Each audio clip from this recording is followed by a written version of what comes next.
अब बड़ा अपडेट आप जान लीजिए। तमिलनाडु के शिक्षा मंत्री के पोन्मुडी का बड़ा बयान सामने आया है। सनातन धर्म के विरोध के लिए इंडिया गठबंधन बना है। उनका सीधा कहना है कि जो इंडिया गठबंधन बना है ये सनातन का विरोध करने के लिए बना है। सनातन पर गठबंधन की किसी पार्टी का मत अलग नहीं है, सब एक ही राय रखते हैं।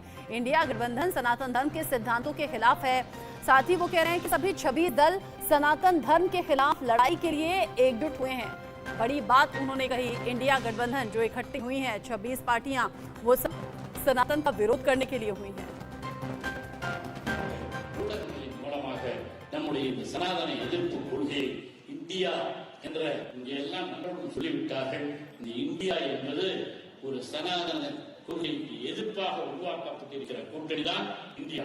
இதற்குள் கருத்து வேறுபாடு இருக்கலாம், ஆனால் இந்த சனாதனத்தை எதிர்க்க வேண்டும் என்பதிலே யாருக்கும் எந்த வேறுபட்ட கருத்தும் இல்லை. இதில் இருப்பவர்கள் எல்லாம் சமத்துவத்தை உருவாக்க வேண்டும், மத சிறுபான்மை சமுதாயத்தை காப்பாற்ற வேண்டும், ஆண் பெண் சமத்துவம்।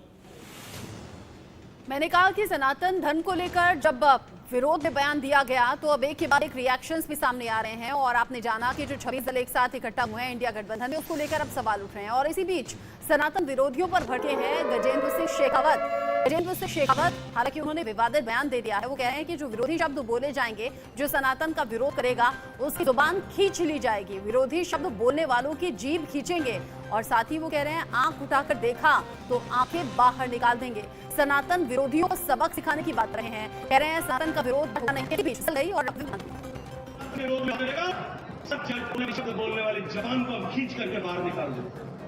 जो सनातन की तरफ आंख उठा करके देखेगा बोलने वाली हर कामों में बाहर नहीं है। हम चुनौती देते हैं कि सनातन के विरुद्ध में बात करने वाला कोई भी व्यक्ति इस देश में राजनीतिक ताकत और हैसियत बना करके नहीं रख पाएगा। मंत्री गजेंद्र सिंह शेखावत के बयान पर असदुद्दीन ओवैसी ने निशाना साधा है। ओवैसी कह रहे हैं कि G20 के एजेंडे की बात तो आपने की है, चर्चा में शामिल 78 बिंदुओं का अब तक कोई औचित्य है नहीं। यानी कि इधर गजेंद्र सिंह शेखावत की बात से नाराज ओवैसी दिखे और उधर G20 का जिक्र भी कर दिया। उन्होंने कहा कि जो चर्चा में शामिल 78 पॉइंट्स हैं उनका तो अब तक कोई औचित्य नजर आया ही नहीं।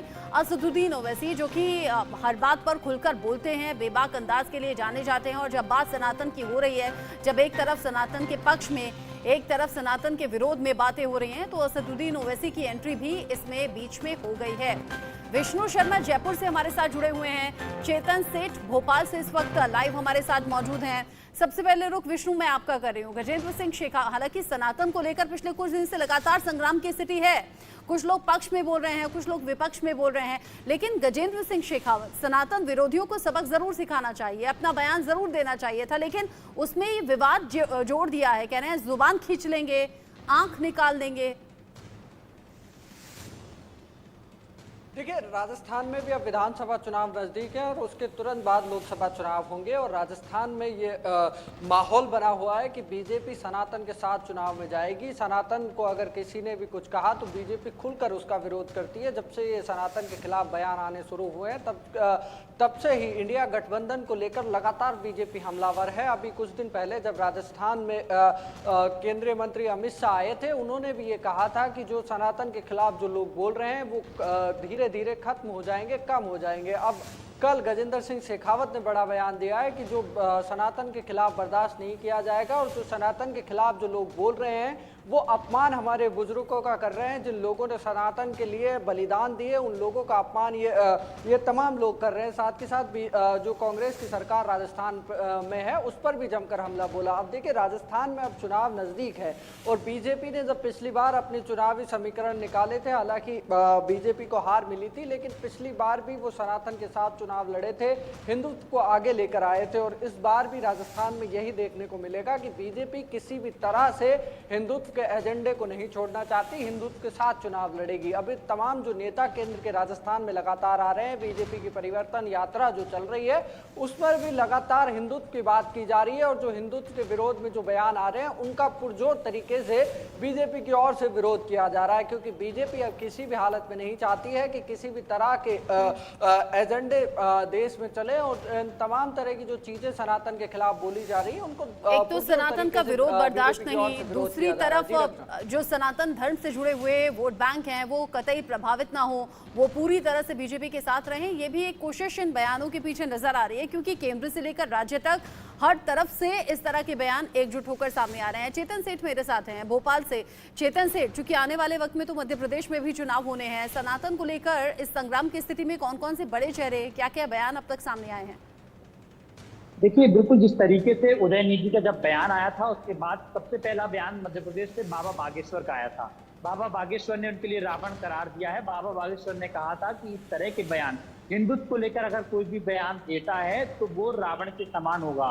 मध्य प्रदेश में आगामी विधानसभा चुनाव है और 2023 के चुनाव से इस तरीके की राजनीतिक पार्टियां केवल हिंदुत्व एजेंडे का सहारा ले रही हैं। कांग्रेस भी इस तरह के बयानों से चूकने से बच रही है, क्योंकि कांग्रेस भी लगातार मध्य प्रदेश में कथाएं करा रही है, बीजेपी भी कथाएं करवा रही है। तो दोनों ही राजनीतिक दल यहाँ पर बड़ी तादाद में और 230 सीट विधानसभा सीटों पर दोनों ही हिंदुत्व के एजेंडे का सहारा ले रहे हैं। मध्य प्रदेश में बीजेपी की ओर से जन आशीर्वाद निकाली जा रही है। जन आशीर्वाद यात्रा में जन जन के पूरे मतदाताओं तक 230 विधानसभा सीटों पर हिंदुत्व का सहारा लिया जा रहा है, क्योंकि हिंदुत्व के सहारे से ही बीजेपी और कांग्रेस की नैया पार लगने वाली है। दोनों ही राजनीतिक दलों को अच्छी तरह पता है। तो यही कारण है कि इस तरीके से बयानबाजी से हिंदुत्व को लेकर अगर कोई भी बयान समर्थन में देता है तो राजनीतिक पार्टियां उसके समर्थन में आ रही हैं। अगर विरोध में कोई बयान दे रहा है तो बयान देने से राजनीतिक पार्टियां बच रही हैं, क्योंकि राजनीतिक मंच से जब एक कल भी ऐसे ही घटना सामने आई जहां पर कथाओं के पंडाल के मंच से बाबाओं ने राजनीतिक पार्टियों का प्रचार किया। यहाँ पर कमल पर फूल देने की वोट देने की बात की गई। कमलनाथ ने जब छिंदवाड़ा में कथा कराई थी, उसमें कमलनाथ के वोट देने की बात की गई। तो राजनीतिक पार्टियां किसी भी बाबाओं का विरोध करना नहीं चाहती, उनके समर्थन लेकर राजनीतिक मैदान में उतर रही हैं। यही कारण है कि अब राजनीति के मंच पर धर्म गुरुओं का सहारा लिया जा रहा है। बाकी बड़े मसलों के साथ में हिंदुस्तान की राजनीति में ऐसा होता नहीं कि धर्म और जाति का जिक्र हो, और इसे खुलकर बुना भी अब सभी पार्टियां रही हैं, और उसमें सनातन अभी फिलहाल हॉट टॉपिक बना हुआ है। आप रहिएगा हमारे साथ। सनातन क्या है, इसको लेकर कई बार बहस हो चुकी है। सुप्रीम कोर्ट भी ये कह चुका है कि सनातन जीवन जीने की पद्धति है, जीवन को जीने की शैली है। डीएम के नेता उदयनिधि स्टालिन के सनातन पर दिए गए बयान का मामला अभी ठंडा भी नहीं हुआ था कि कांग्रेस नेता राहुल गांधी ने हिंदू धर्म और बीजेपी को लेकर पेरिस में एक बयान दे दिया, जिससे एक बार फिर से सनातन पर संग्राम छिड़ा हुआ है। इस बयान पर बीजेपी का जवाब आता उससे पहले महाराष्ट्र के पूर्व सीएम उद्धव ठाकरे को राम मंदिर के उद्घाटन से पहले गोधरा कांड की याद आ गई है। सवाल यह है कि क्या ये सब कुछ एक सोचा समझा प्लान है? क्या सनातन को बदनाम करने की कोशिश हो रही है? अगर राहुल गांधी ने गीता और उपनिषदों को पढ़ा है तो फिर सनातन के अपमान पर वो अब तक मौन क्यों है? ऐसे कई सवाल अब उठ रहे हैं। हालांकि उद्धव ठाकरे के इस बयान पर अब संत समाज का रिएक्शन भी सामने आ रहा है। वो कह रहे हैं कि बाला साहब ठाकरे की बात को उद्धव ठाकरे भूल गए हैं, राम मंदिर के सपने को उन्होंने दरकिनार कर दिया है क्योंकि वो कांग्रेस के साथ चले गए हैं। इस बीच यूरोप के दौरे के तहत फ्रांस पहुंचे कांग्रेस नेता राहुल गांधी ने हिंदुत्व के मुद्दे पर बात की है। राहुल गांधी ने कहा कि मैंने गीता पढ़ी है, उपनिषद पढ़ा है और कई अन्य हिंदू ग्रंथ भी मैंने पढ़े हैं, लेकिन भारतीय जनता पार्टी जो करती है उसमें कुछ भी हिंदूवादी नहीं है। एक बार सुनिए राहुल गांधी ने क्या कहा। I've read the Gita, I've read number of the Upanishads, I've read many Hindu books. There's nothing Hindu about what the BJP does. There's absolutely nothing Hindu about what they do. Right? I have not read anywhere in no Hindu book, from no learned Hindu person, have I ever heard that you should terrorize, harm people who are weaker than you. BJP and the RSS are trying to do, the heart of what they're trying to do is trying to stop the expression, the participation of lower castes, other backward castes, tribals and minority communities. And for me, in India, where a Dalit person or a Muslim person, tribal person, upper caste person, anybody is being mistreated, is being attacked, is not the India I want.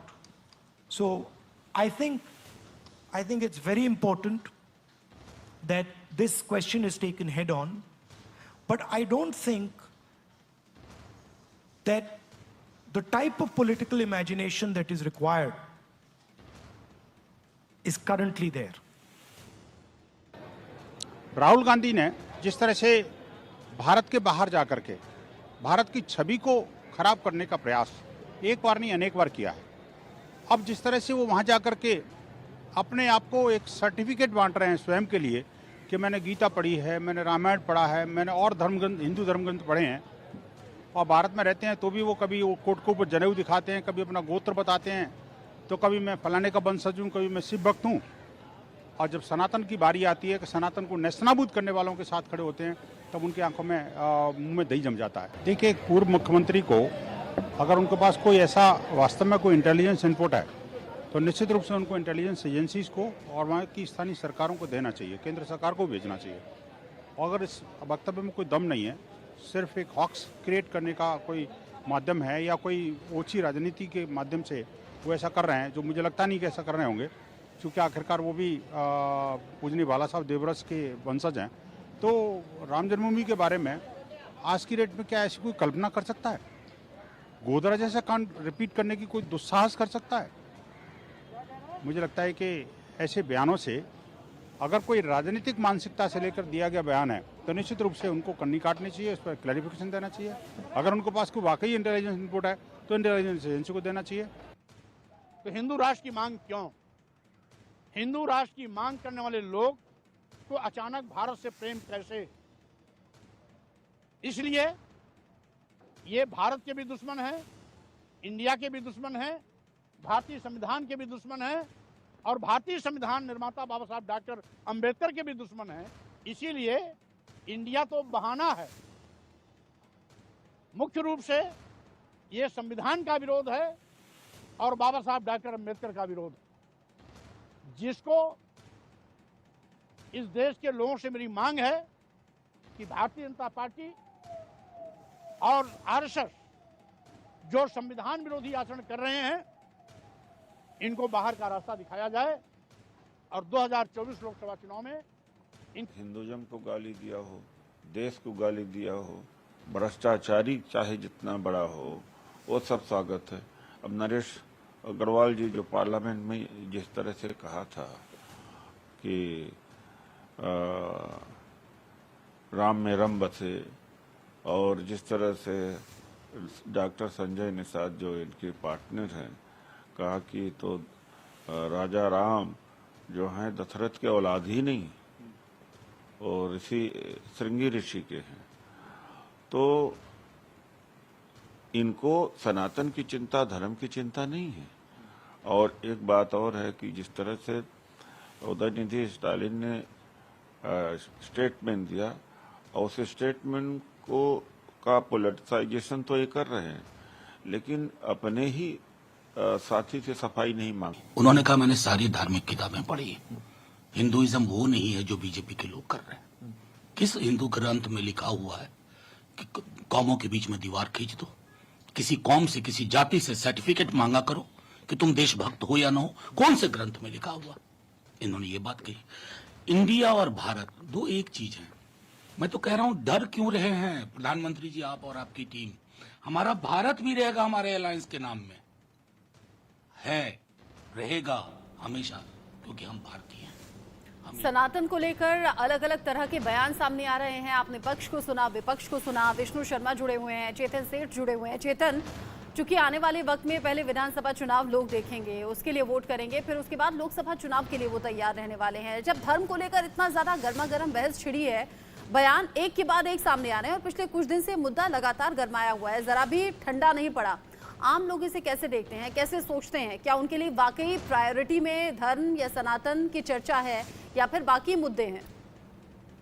देखिए, बिल्कुल देखिए, तमाम जिस तरीके से मध्य प्रदेश और छत्तीसगढ़ और राजस्थान में 5 राज्यों में विधानसभा चुनाव होने, खास तौर पर जो 3 हिंदी भाषी राज्य हैं, उनके लोग बखूबी इस बात को समझ रहे हैं कि राजनीतिक जब चुनाव नजदीक आ रहे हैं, विधानसभा चुनाव के बाद लोकसभा चुनाव, तो राजनीतिक दल धर्म का सहारा ले रहे हैं। और यही कारण है कि अब पहले हमने देखते थे कि चुनाव से पहले अगर कोई संत ने बीजेपी के पक्ष में बयान दिया तो विपक्ष उस पर हमलावर हो जाता था, लेकिन अब अगर कोई संत बीजेपी के पक्ष में बयान दे रहा है तो कांग्रेस के भी नेता ये कहते हैं कि हो सकता है कि उसके व्यक्तिगत विचार हों, लेकिन पंडाल से, कथा के मंच से इस तरह के बयान नहीं देना चाहिए।